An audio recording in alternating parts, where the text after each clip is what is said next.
Hey, thanks, Skylar. It's so great having a voice like Skylar Van Valkenburg in the General Assembly and now soon to be in the Senate, because that is a person who's lived experiences in the classroom. I mean, so when he talks about teachers, when he talks about what we're doing in our schools, he's living it every day. And that's just such a critical voice on these issues. You know, when you try to explain to constituents the vastness of the state budget, it can be very difficult. In this, what we've been talking about for well over the last 100 days and what we're talking about for the next 100, it has been fairly basic. And that is a House budget that is a proxy for the governor that relies heavily on tax breaks, on a reduction in corporate income tax, a reduction in the income tax for our highest income earners, and a 10% business deduction. That adds up to about $857 million in one pot. In the Senate budget, we focus on a 2% increase and a $1,000 one-time bonus that has no local match. We talk about mental and physical health staff and literacy support for 4th through 8th graders. And very, very importantly, for the first time ever, or for the first time since in the last decade, fully funding support staff positions. I was in an elementary school in Newport News about a month or so ago, and I was asking the kids what they knew about support staff. Well, they don't know what support staff is. And the teacher would say, oh, it's Mrs. Hernandez, it's Dr. Jones, it's me. Oh, and they lit up like a Christmas tree.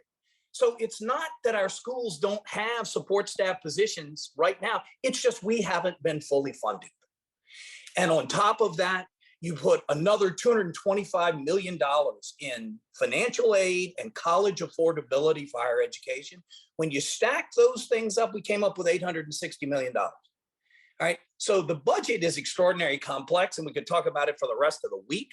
But when you stack up $857 million in one pot for tax cuts and $860 towards education funding in the other pot, it is a very basic and simple conversation.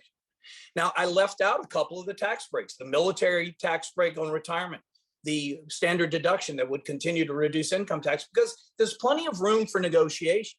And living in an area, several of us from southeastern Virginia live in the area of the highest population of military retirees and veterans in the country. And so just this weekend, I met a guy, talked to him at his house about, and he said, hey, I'm going to retire in 2.5 years. What are you going to do about my retirement benefits? So that's a very popular discussion here in southeastern Virginia and likely across the Commonwealth. So there's plenty of room for discussion. But what we have focused on the entire time since we left session is we believe, even prior to the JLARC report coming out and making it super clear what we've known all along, but we have focused on putting our resources and our money towards education. Can we discuss tax cuts and changes in stratas and all of these things on a go forward? Sure. That's what the December budget and next January is all about. But for right now, using the money we have to focus on funding education in these critical places is what we've been focused on, what we'll continue to focus on, and what we believe that the people of Virginia want us to focus on.